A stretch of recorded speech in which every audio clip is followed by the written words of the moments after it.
दुनिया का सबसे बड़ा हथियार क्या है? बल्कि कुछ ऐसा दिखता है।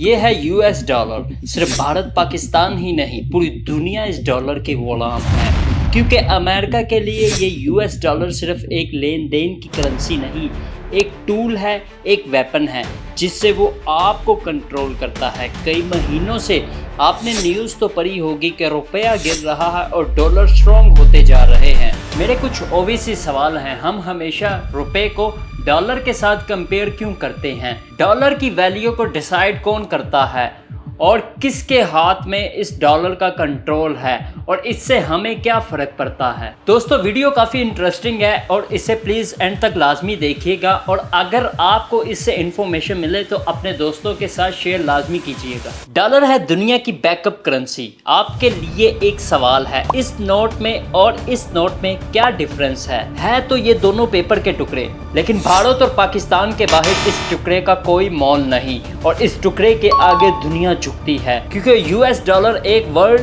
करेंसी है। वर्ल्ड करेंसी एक ऐसी करेंसी यानी कि जो दुनिया के बाहर भी इजीली ट्रेड हो सकती है। लेकिन ये बेंजामिन का फोटो वर्ल्ड करेंसी बना कैसे? फर्स्ट वर्ल्ड वॉर के पहले 1914 तक दुनिया के मेजरली सारे करेंसीज गोल्ड से लिंक्ड हुआ करते थे, यानी देश के सेंट्रल बैंक जितने वैल्यू के नोट छापते थे उतने वैल्यू का गोल्ड अपनी तिजोरी में रखते थे। हर करेंसी का बैकअप गोल्ड था। फिर वर्ल्ड वॉर में यूरोप के सारे देशों ने अपने गोल्ड रिजर्व को कर दिया फिनिश। गोल्ड नहीं तो पैसों की वैल्यू नहीं। अमेरिका के लोग जीनियस थे। उन्होंने कहा कि अगर आपके पास गोल्ड नहीं है तो कोई प्रॉब्लम नहीं, हमारे पास है डॉलर, और डॉलर जो है वो गोल्ड के साथ लिंक है। तो आपके पाउंड को डॉलर से लिंक करो और डॉलर गोल्ड से लिंक्ड रहेगा। एट द टाइम दुनिया का 75% गोल्ड रिजर्व था। सिर्फ एक देश यूएस के पास था। 1944 में जाकर एक एग्रीमेंट हुआ जिसे ब्रेटन वुड एग्रीमेंट कहते हैं, जहां डिसाइड हुआ कि डॉलर स्टेबल है और सब लोग अपने देश की करेंसी को यूएस डॉलर के साथ लिंक करें।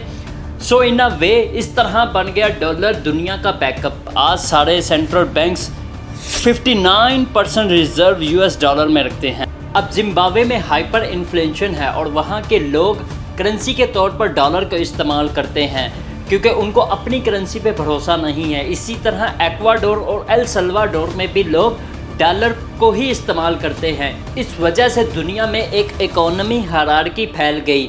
अब हुआ ये कि गोल्ड सबसे ऊपर, उसके नीचे डॉलर, उसके नीचे दूसरी दुनिया की तमाम तर करेंसीज थी और इस तरह डॉलर दुनिया की तमाम करेंसी से ऊपर चले गया। 1971 में प्रेसिडेंट निक्सन ने गोल्ड स्टैंडर्ड्स को ही हटा दिया, यानी फेड को, जो यूएस का सेंट्रल बैंक है, उसको पूरा फ्रीडम मिल गया कि यूएस डॉलर को कंट्रोल करने के लिए, यानी हमारी हायरार्की में से गोल्ड निकल गया और डॉलर सबसे ऊपर पहुंच गया। आज की दुनिया में होता ये है कि अगर भारत को जर्मनी से कोई चीज़ खरीदनी है तो इंडियन बायर जो है वो रुपए को डॉलर में कन्वर्ट करेगा और फिर वो जर्मनी के सेलर को वो ट्रांसफ़र करेगा। अब जर्मनी के सेलर को जो है बैंक उस डॉलर को जो है यूरो में कन्वर्ट करेंगे और इस तरह उसको इस ट्रांजैक्शन से पैसे मिलते हैं। अब इस तरह के ट्रांजैक्शन में दो तरह के प्रॉब्लम्स हैं। एक के दोनों पार्टनर को एडिशनल कन्वेंशन चार्ज लगते हैं जो, और दूसरा कि यूएस डॉलर को कंट्रोल यूएस फीड करता है।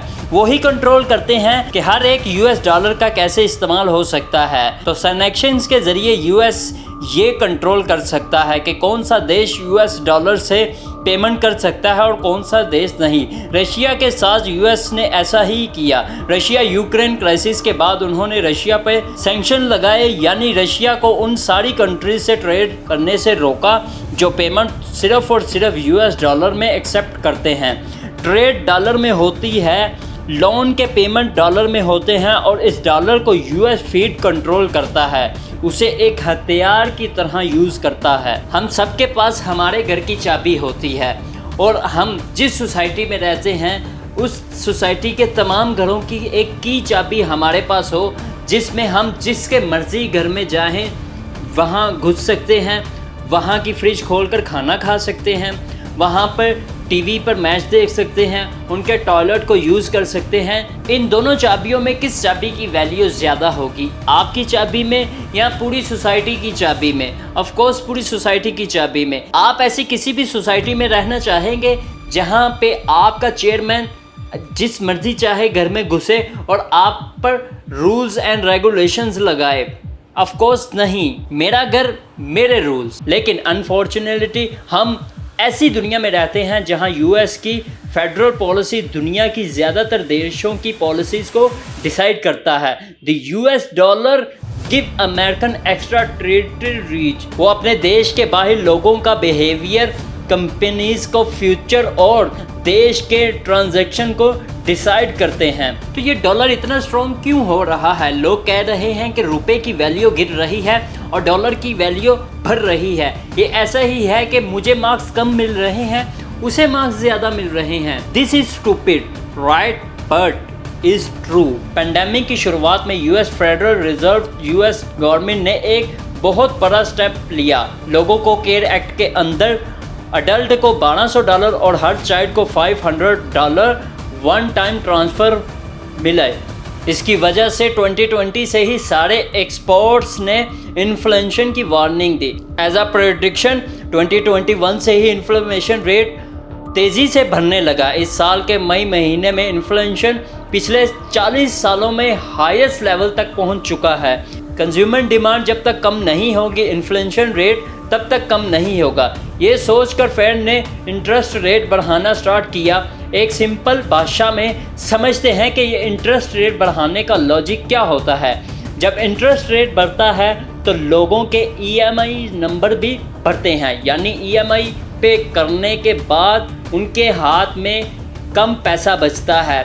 उसे डिस्पोजेबल इनकम कहते हैं। जैसे डिस्पोजेबल इनकम कम होता है, डिमांड कम होती है और इन्फ्लेशन भी कम होता है। इस साल फेड ने 5 बार इंटरेस्ट रेट बढ़ाया है और आगे जाकर वो मज़ीद रेट बढ़ाने लगे हैं। अगर ऐसा ही चलता रहा तो डॉलर की वैल्यू दिन ब दिन बढ़ती चले जाएगी और रुपए की वैल्यू कम होती जाएगी। हुआ ये कि फॉरेन इन्वेस्टर्स बाकी सारे देशों से अपने पैसे निकाल रहे हैं और उसे यूएस डॉलर में लगा रहे हैं। इसे यूएस गवर्नमेंट के साथ पार्क कर रहे हैं। इसकी वजह से यूएस डॉलर की डिमांड बढ़ रही है। निक्सन के सेक्रेटरी ने एक काफ़ी मस्त बात कही थी, dollar is our currency but your problem. तो क्या दुनिया में कोई ऐसा नहीं जो डॉलर को चैलेंज कर पाए और उसे आने वाले वक्त में रिप्लेस कर पाए? सवाल तो पेचीदा है। डॉलर को रिप्लेस करने के लिए हमें स्ट्रॉन्ग और स्टेबल इकोनॉमी के साथ साथ ऐसी कंट्रीज चाहिए जिस पर दुनिया भर के देश यकीन रखते हों। ट्रेड करते वक्त उस करेंसी को यूज़ करें और लॉन्स भी उसी करेंसी में पे ऑफ हो। बेसिकली इस पेपर के टुकड़े में कुछ तो वैल्यू है और बिलीव करें इस कहानी में भी। चाइना के युआन ने वो करेंसी बनने की कोशिश की, लेकिन चाइना एक डिक्टेटरशिप है और ट्रांसपेरेंस नहीं है।